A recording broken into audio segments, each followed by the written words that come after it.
Welcome to Scream Therapy. I'm your host, Jason Schreurs. In October of 2018, I found myself in the hospital, sitting across from a psychiatrist who was telling me I had bipolar. I was sent home with a bunch of medication and laid on the couch for a week. I had my iTunes library on shuffle, trying to shake the hornet's nest from my head. Ever since I was a kid, I've been using loud music as a form of therapy. Punk rock and mental health have always been connected. This podcast looks at that connection through the lens of different guests. This is Scream Therapy.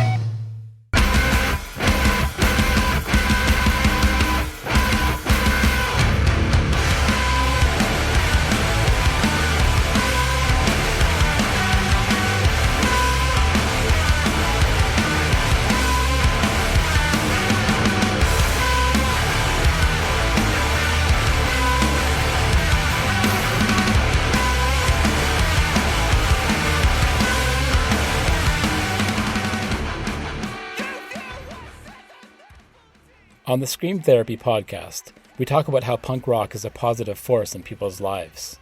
Not only an outlet for expressing ourselves, but also a place of solace. Harry Bailey of UK queercore duo Death Goals has a slightly different take. Harry says being in a punk band has been the best and worst thing for their mental health. The rigors of touring, the crippling anxiety that creeps up when they aren't taking care of themselves. These are only a couple of the worst parts of being in a punk band. Despite those dark moments, Harry says Death Goals has always been a source of joy, a way to work through feelings of anxiety, existential dread, and gender dysphoria. It's nice to know that the negative aspects of punk always seem to be outweighed by the positive. Ultimately, it's what we love. It's what keeps us here.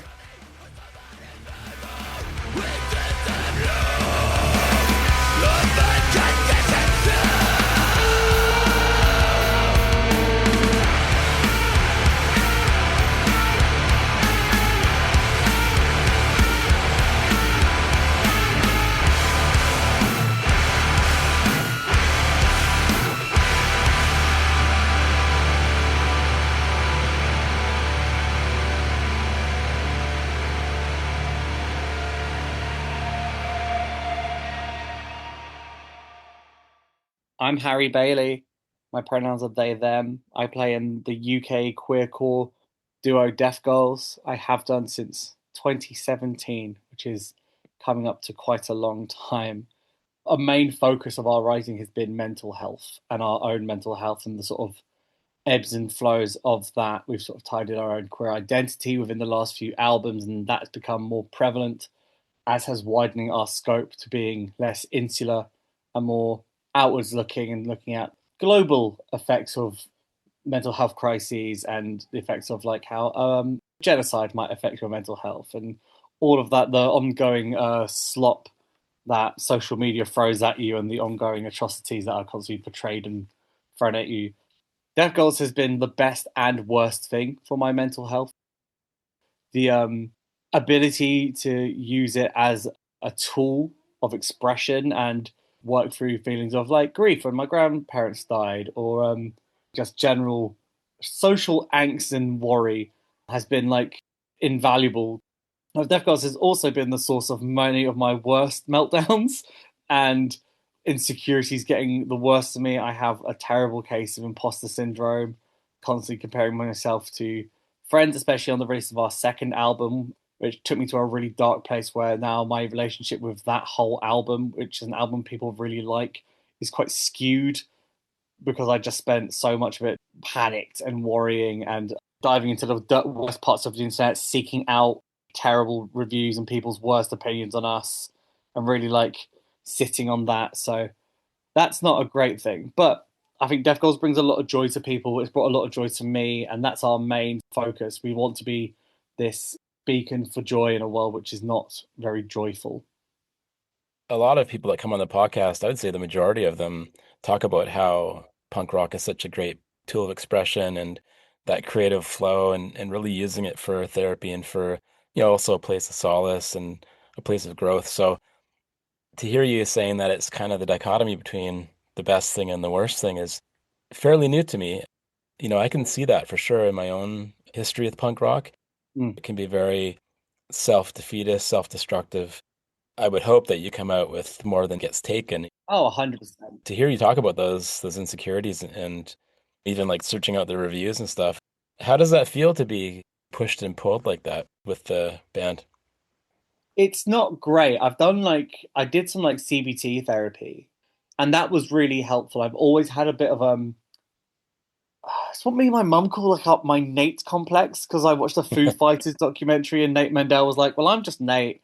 I'm here. Like, I just play the bass." And I've always had that sort of thing where like, "Well, I'm just Harry. I'm just here, and like my issues matter less than other people's, and my struggles matter less." So I often just go quite quiet and insular when I'm struggling with something. So that builds, and I think a lot of the stuff with Deaf Goals, especially, is that I care and I want it to be good, and I want us to be the best band we can be and to create the best art we can. But in doing so, I push myself too hard, as I think many artists do, or musicians, or whatever you want to call us. I think artist sounds a bit wanky sometimes, but Yeah. it is what we are.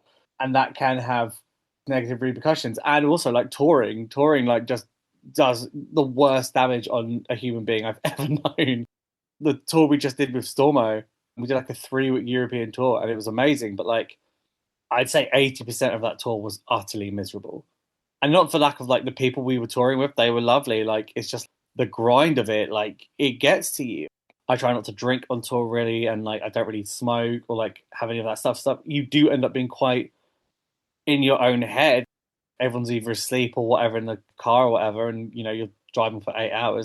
It does not do the mind very good. And I think Yeah. anyone who is a real road dog and loves going out, they must either have like a brain like an iron trap, and like they really know what they're doing, or they're like a masochist. And I love it, and I love playing shows. Like, I get so much energy and joy from playing shows. Like, I never want to not tour, but like I'm learning. I've had to learn how to look after myself and those things, so I don't end up in these spirals and then lose the fun of it.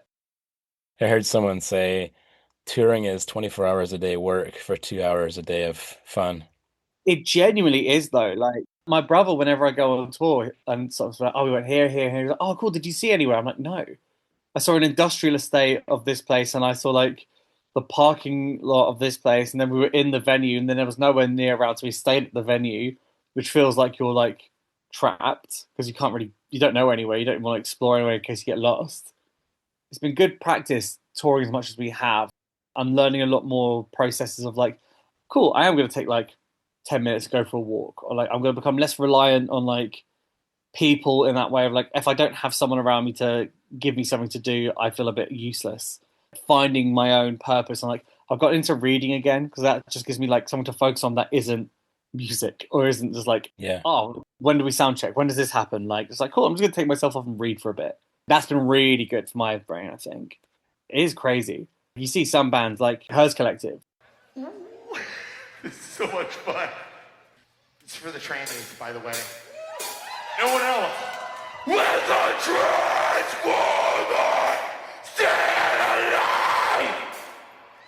It's the hardest thing to do! I'm trying to keep a crime! If I can't stay alive for myself, I'll try to do it for...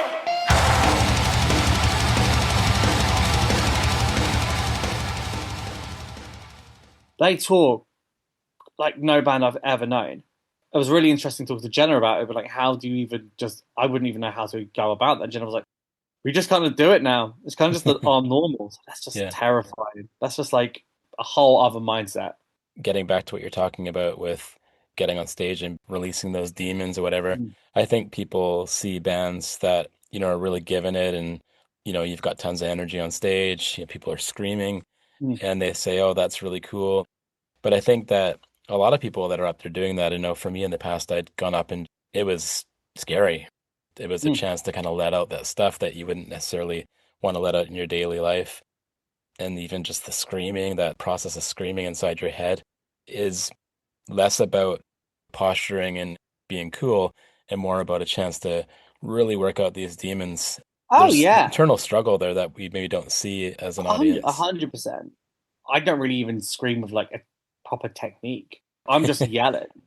I'm quite a cheery, polite person in my day-to-day and stuff. So it's quite nice to have that like outlet, and there is a power, I think, in being like the power of a microphone. It does allow you the opportunity and the privilege to speak and release things. It feels okay to sort of say things that you've had bottled up, or like feelings you've been feeling, or like things that have been upsetting you. Like, I think a lot of stuff comes out at Deaf Girl shows, and I don't plan anything that I'm going to say, but like, it's the truth and it's what I'm feeling at that moment. And I think Deaf Girls has always been a very shooting from the hip, spur of the moment band, especially within what I'm playing. Like, I do a lot of changing the music and improvising and like just changing how songs are, because I enjoy that expression and like that ability to be like, before this song I'm saying this, but also I want to say this, and I've got that I want to say.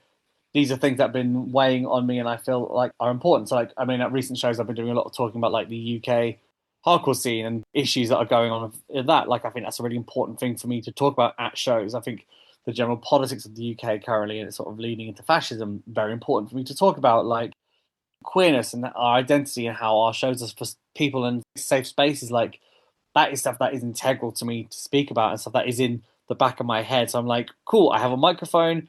People have to hear what I'm saying.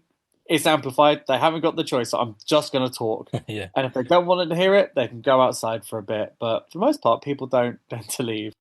I was watching this video of you playing, and there was these guys that were in the pit and they're doing like the whole guerrilla like karate thing, and and this one person was just, I know that dance is for the most part Mm. quote unquote safe, but it was funny because you said something like, "How about some more of that?" Like you Yeah. were kind of joking about, like let's go even harder. And then you got into the down onto the floor, and I was like, "Oh, I don't know," because obviously you guys are very open about being queer, and you Mm. talk about queer politics and queer issues, and a little twig inside my brain was like, "How is this gonna go?" But then the guy like came and gave you a big hug, and I was like, "Yes, punk rock." Yeah, I mean, we're very fortunate that we've never really had any issues with being vocally queer and expressing our queerness at shows. We're very fortunate. I know there are many other bands who have not had that experience, and we'd like to make our shows welcoming to those people and have that communication. If you want to start yelling at us about something, yell. I'll have a conversation with you. But if you become hateful, you'll be asked to leave or whatever. I've got real issues with like the crowd killing stuff. I don't mind it once people start like swinging fists at each other. I have a real issue, and I've stopped shows and I've like Yeah. cut that shit out. I don't want that at our shows. I got knocked out quite a while ago now, but at a punk show, what's that, like a hardcore show at the very back of the room. It's a dangerous thing, which I know is entrenched into the scene, and there's a lot of people who are like, oh, I need to defend my right to crowd kill, and I need to defend my right to be able to do this sort of stuff. But like, you'll more often find those guys are large, muscular, cis white men who have had the absolute run of the space. You can give up posturing and hitting people for 2 songs and let someone else take up the space. Yeah. Hardcore is so, the gatekeeping is still very real, and is getting, the walls are going up again as like the walls came down with like Knock Loose and Turnstile getting so big.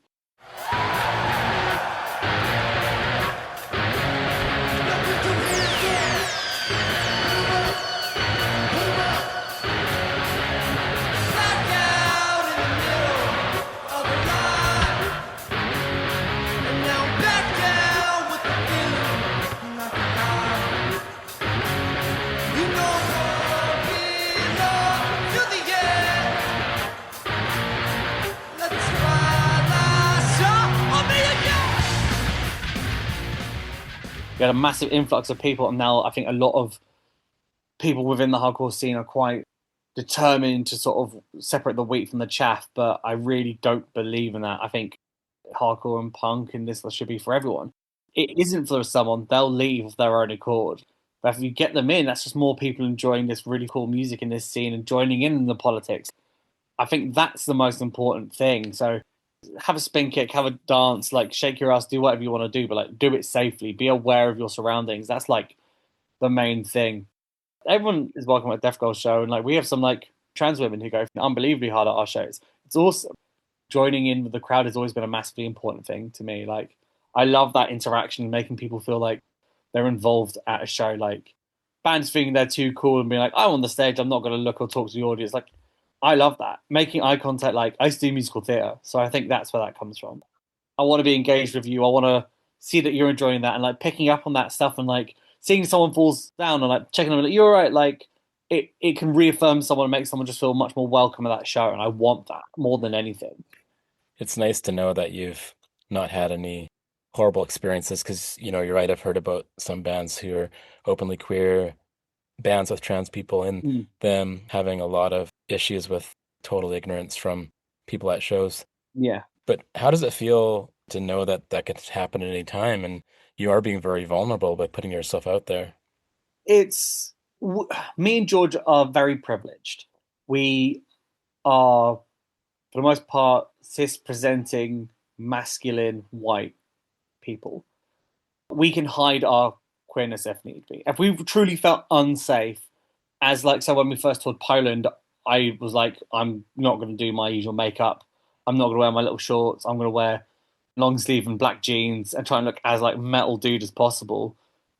I didn't need to do that in the end, which is fine. But if I was a trans woman and my identity and my entire being is kept up by the identity I choose and wish to be portrayed as, you're not going to be able to hide that. And you don't need to hide that.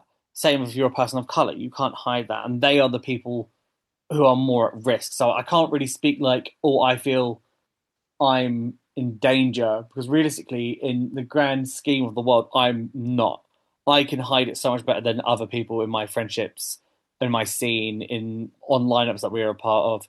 So if anything, I'm more focused on them, and if they're safe and if they're having a good time, if they feel like they're being looked after and represented properly, I'm very fortunate. And we use our platform and we try to use our platform in that way of making sure everyone on a lineup is safe and everyone in a room is safe.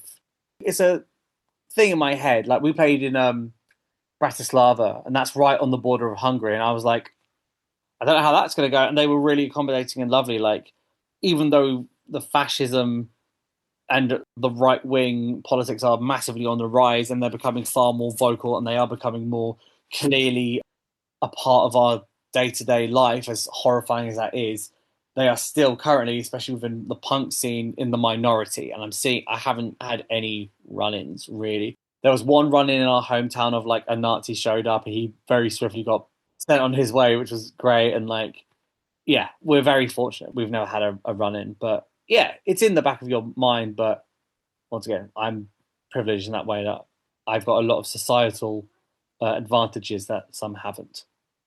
What would you say is your biggest mental health challenge? General, just anxiety. I get quite caught up in my own head.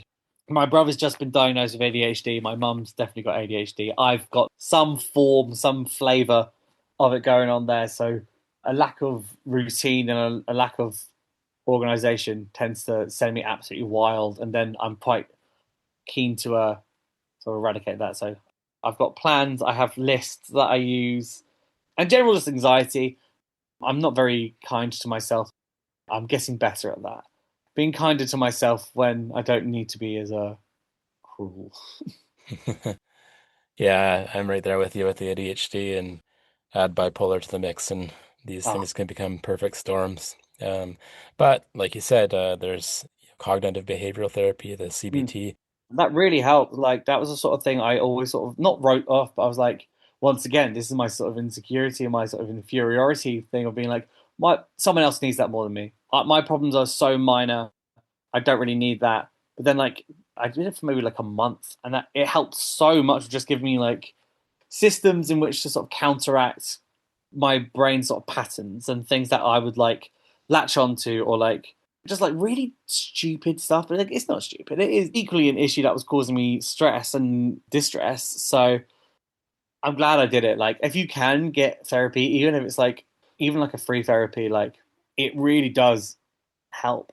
It did me a load of good. And I know so many people who have benefited from all kinds of therapy, and seek out therapy if you can. Seek it out. It's great. So survivor's guilt is a big thing.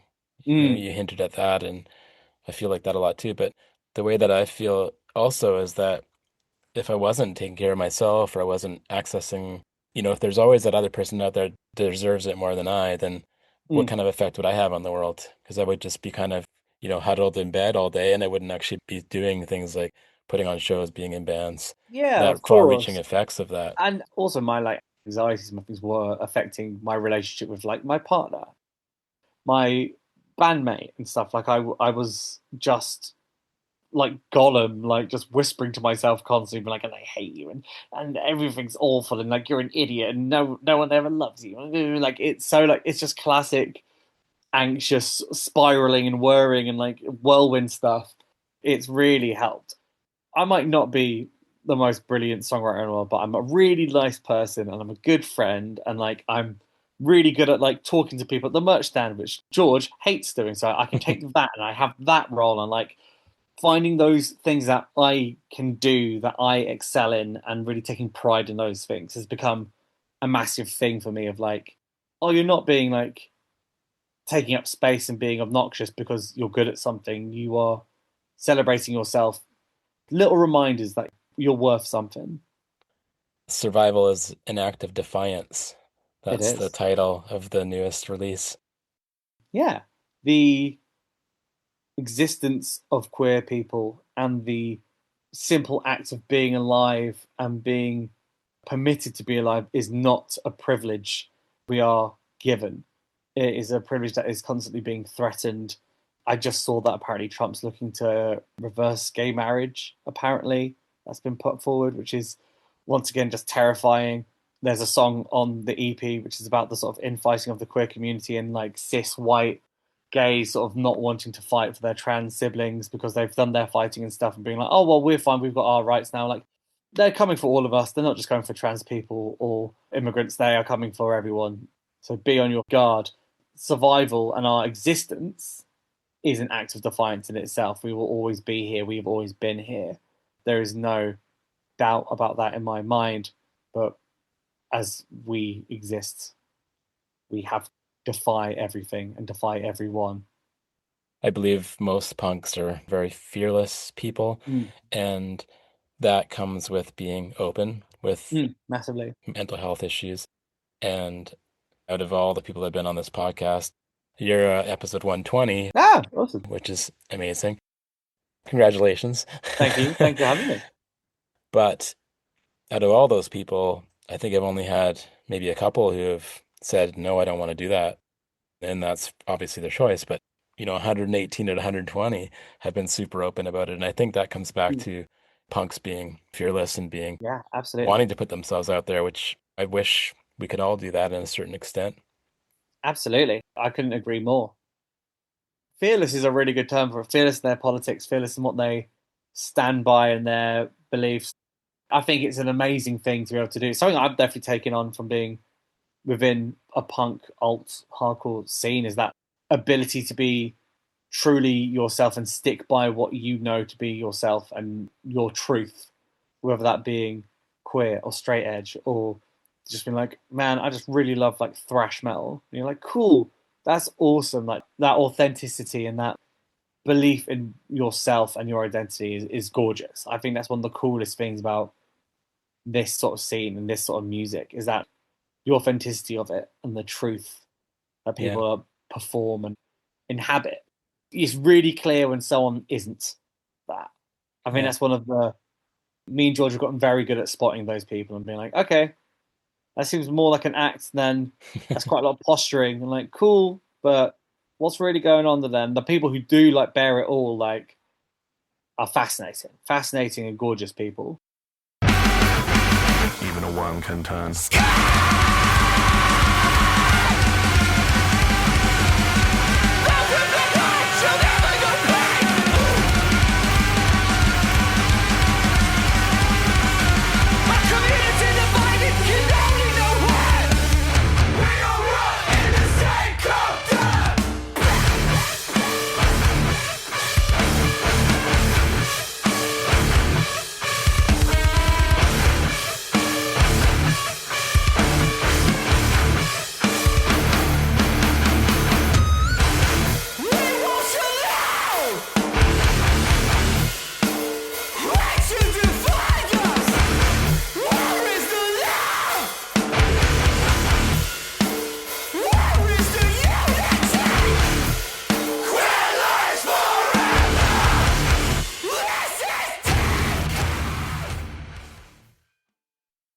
That was my conversation with Harry Bailey of Death Goals, deathgoals.bandcamp.com. For more episodes of Screen Therapy, go to screentherapyhq.com or wherever you listen to podcasts. Big news, the Screen Therapy book is available now. Screen Therapy, A Punk Journey Through Mental Health, tells my story and the stories of others who use punk as a catalyst for mental health. Like this podcast, it links the community-minded punk scene with the mental wellness of the punks who belong to it. To order the book, go to screentherapyhq.com. For merch, check out screentherapy.threadless.com. Okay, enough promoting. It's time for some thanking. Thank you for listening to Screen Therapy. Doing this podcast and talking to folks about punk rock and mental health has been a crucial part of my own mental stability, and it means so much to me that you're out there listening. Screen Therapy is created in the Cathet region of coastal British Columbia, Canada, on the traditional territory of the Tla'amin Nation. Contact me at screentherapyhq.com or email me at screentherapypodcast@gmail.com. I'd love to hear from you. Let's talk about punk rock and mental health. Until next time, take care and be well. Tchotchke